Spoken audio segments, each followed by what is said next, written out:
Skydiving, a leap from 2 miles up, a descent at 120 miles an hour. This is routine for members of the United States Army Parachute Team, champions in competition and combat. In this issue of The Big Picture, Army skydivers demonstrate their skill in parachute techniques, man-in-sky maneuvers which have military significance for the Army's airborne striking power.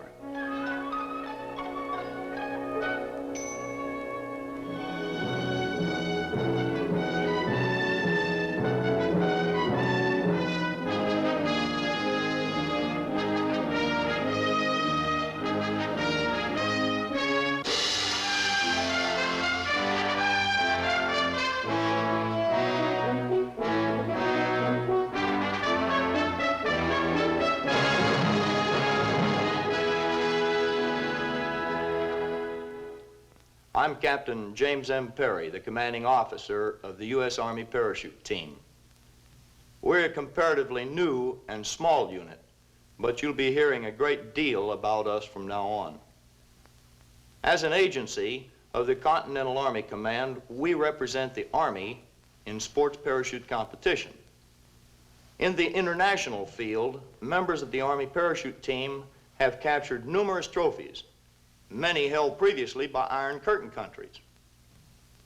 Additionally, every year we stage hundreds of demonstrations from coast to coast in the sport known as skydiving. We also give instruction to military teams of allied nations in delayed jump techniques.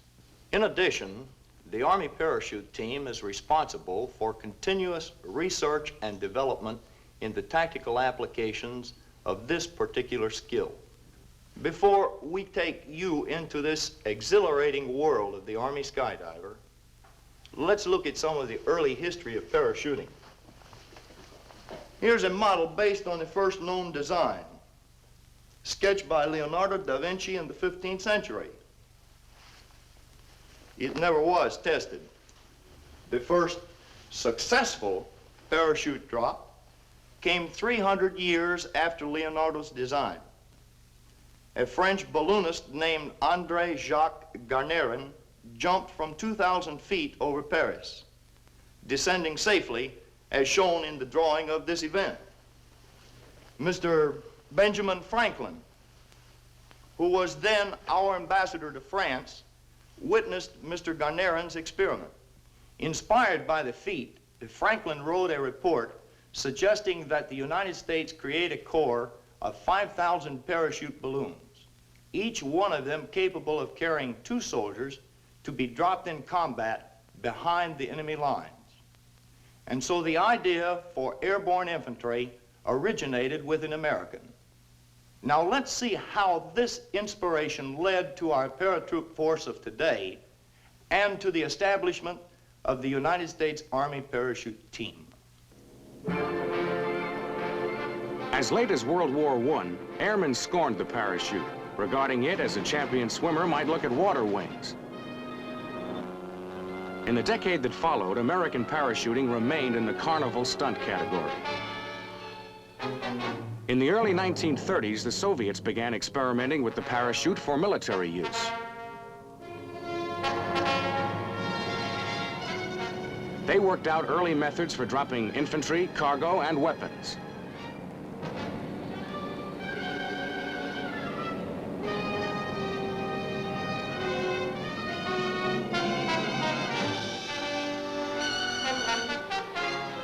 They even tried dropping manned vehicles without benefit of a parachute.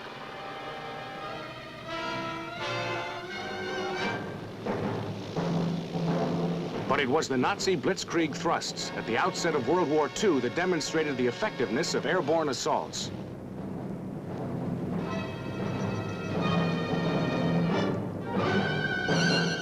German paratroop successes in the Netherlands and the island of Crete clearly established the value of this swift striking force.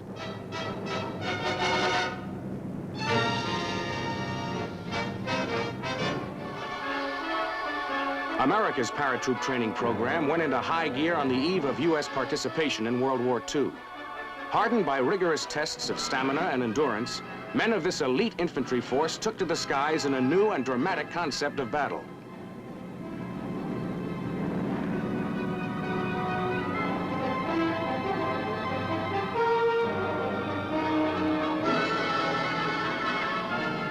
Airborne training continued as the war progressed. Units assigned to England perfected jump techniques in daily practice.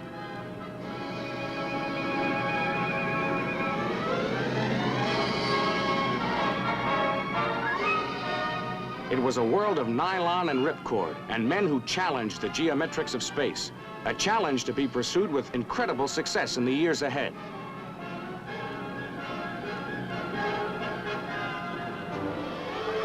Airborne units on D-Day of the greatest military invasion ever mounted took off across the Channel for an onslaught against the enemy from the sky.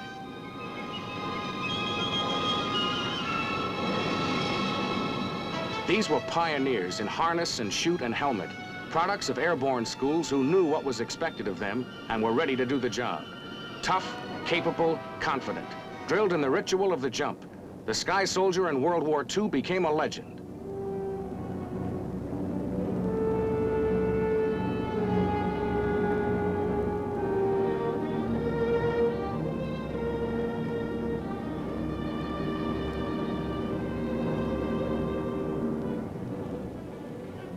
In the air over Normandy, they measured their landing time in minus hours and minutes as they jumped in advance of the first wave of assault troops to hit the beaches.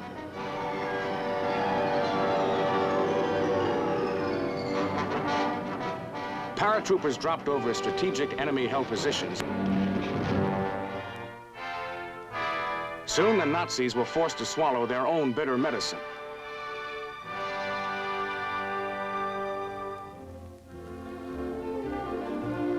Following World War II, the Army continued to improve parachute techniques.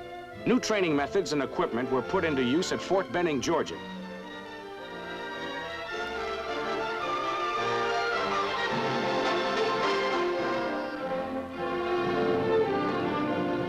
By the time U.S. forces were committed to combat in Korea, techniques for air delivery of material to the front lines were developed to almost an exact science.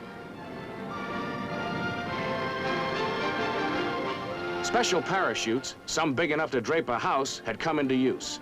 Some were capable of safely lowering jeeps, artillery, and light armor. Combat jumps and cargo drops were a potent force in helping to drive the communists out of South Korea.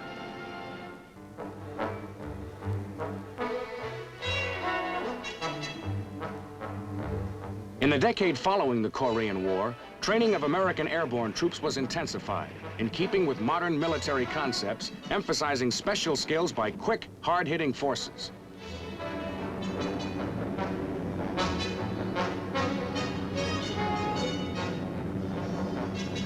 Training operations for airborne troops were stepped up in all parts of the world. The frozen tundra of Alaska presented new challenges for the paratroops. Greenland's ice cap offered similar climate, but different problems of terrain. Operation Firmlink in Thailand gave the airborne experience in another kind of climate. This demonstration for a friendly people also showed one of those rare occasions when a paratrooper's best friend is his reserve chute. This man used his when the main chute failed to open properly. With NATO forces in Germany, American airborne units practiced assault resupply techniques, not only to keep in fighting trim in the face of global communist designs, but also supporting and strengthening the forces of our friends and allies.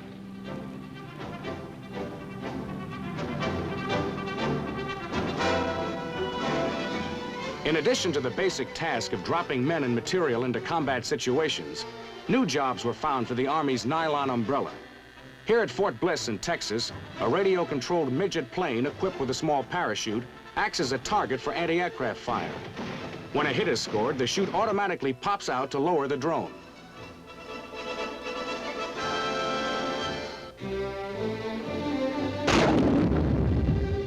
The Army's photo reconnaissance drone operates in similar fashion.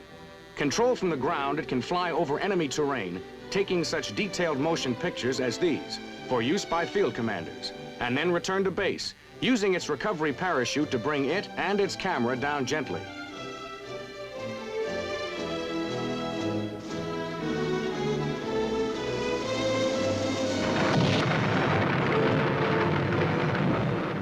When When the Army Ballistic Missile Agency needed nose cones that would survive re-entry into the atmosphere, scientists called on the parachute to help in research. Fired far out to sea, the nose cones were packed with chutes that opened automatically, making it possible to recover them for examination. Development of new parachute techniques is constantly underway at Fort Bragg, North Carolina, training center for the airborne and headquarters of the United States Army Parachute Team, one of the Army's most unique research organizations. The parachute team has as a major assignment the development and testing of specialized parachute techniques and devices for airborne operations, such as the Hermione parachute. This experimental chute, which may be towed by a ground vehicle, has no ripcord and is useful as a jump training device.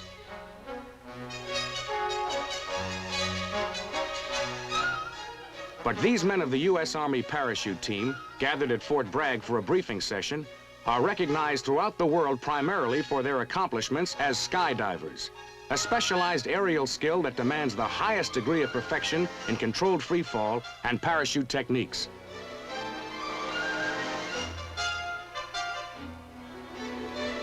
Each man is a qualified rigger, packs his own chute, and sees that it is in perfect working condition.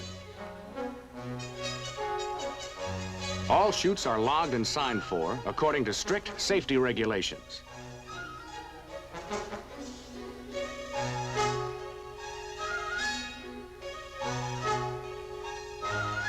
Aerial maneuvers by skydivers require every possible safety precaution.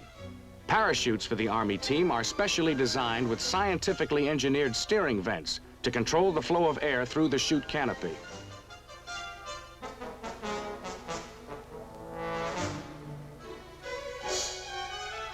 A reserve chute, pre-packed by another qualified rigger, is worn by every skydiver.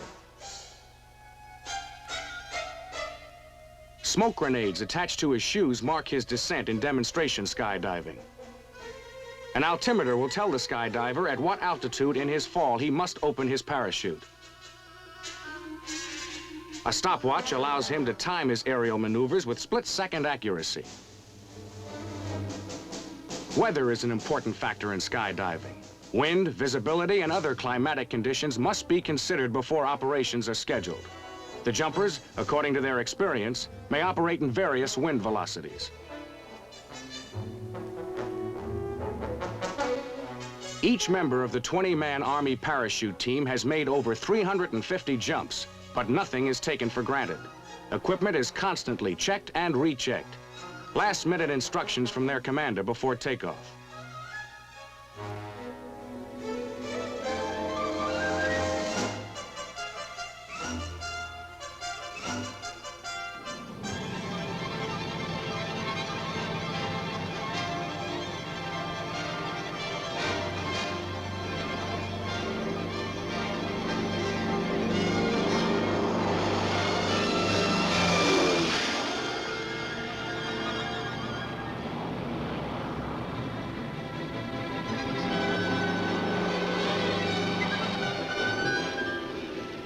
For extended free-fall maneuvers, the skydivers must go above the 10,000-foot level. The higher the altitude, the more time for maneuvers on the way down.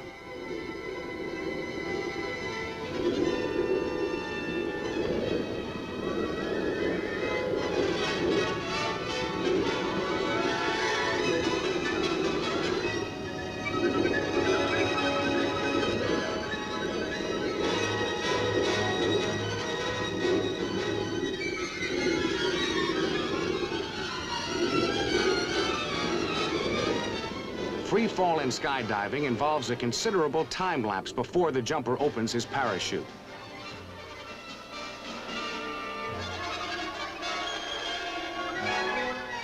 Using only his body to control his movements, this member of the U.S. Army Parachute Team is performing basic free fall maneuvers.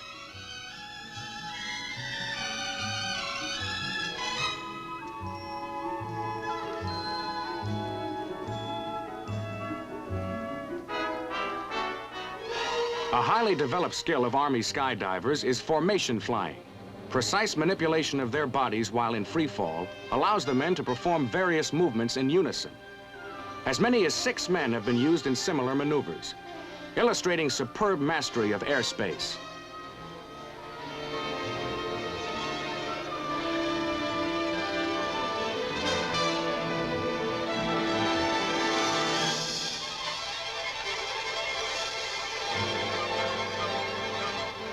Experiments in coordination during free fall, such as the firing of a signal pistol, emphasize the skydiver's complete control.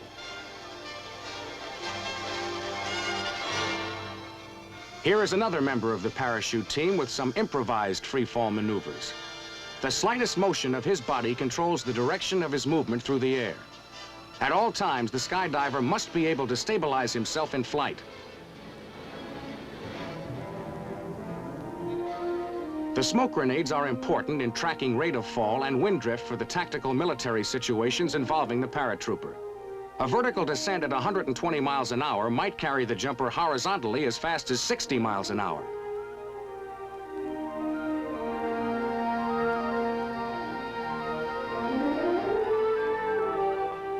Parachutes must be opened at a minimum of 2,200 feet from the ground, and all free fall maneuvers must be completed before descent to that altitude.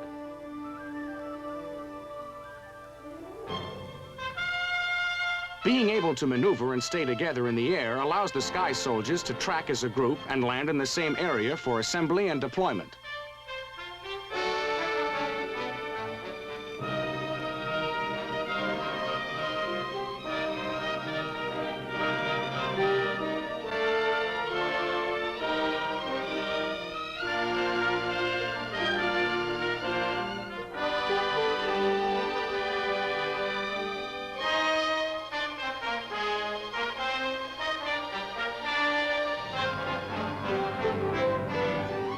Formation of sports parachuting clubs has been encouraged by the Army in an effort to further knowledge of airborne skills. These clubs at military installations throughout the nation provide a pool of expert jumpers from which the U.S. Army parachute team has drawn many of its members.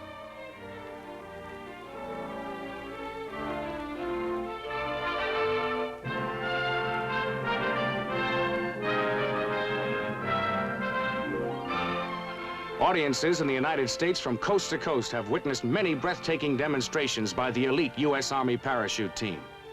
These goodwill ambassadors, in addition to demonstrating their airborne skills for the nation, also represent the United States in skydiving competition abroad.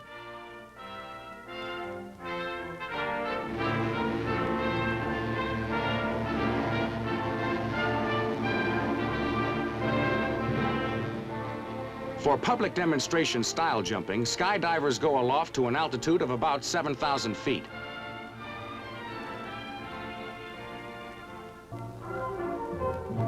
On the ground, signal panels are used to flash the jumpers' instructions on the specific maneuvers they are to execute.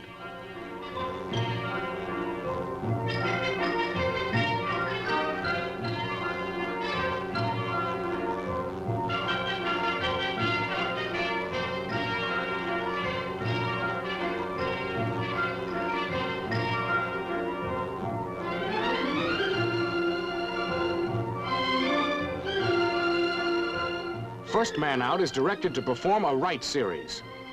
And here he goes. Right turn. Left turn. Back loop. Right turn again. Another left turn. And another back loop.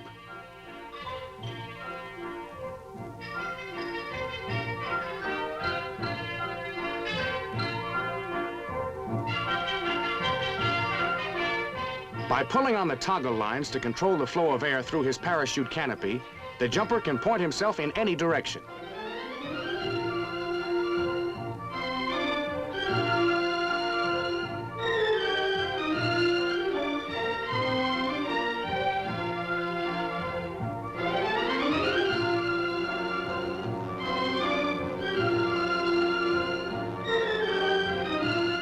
Another right series for the next jumper.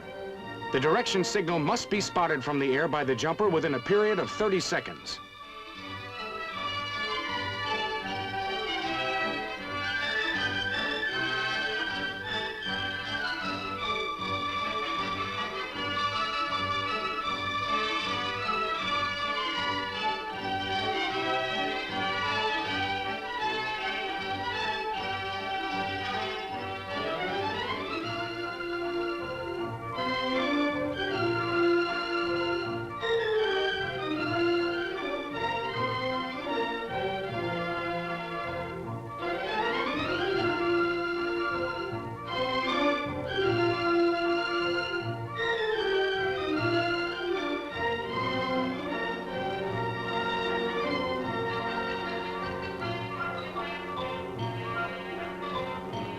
To the jumper poised on the edge of space, the free fall presents a thrilling challenge.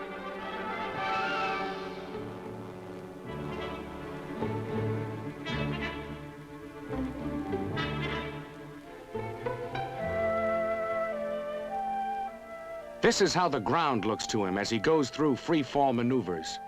A spinning world that seems to defy the law of gravity and gives the diver a tremendous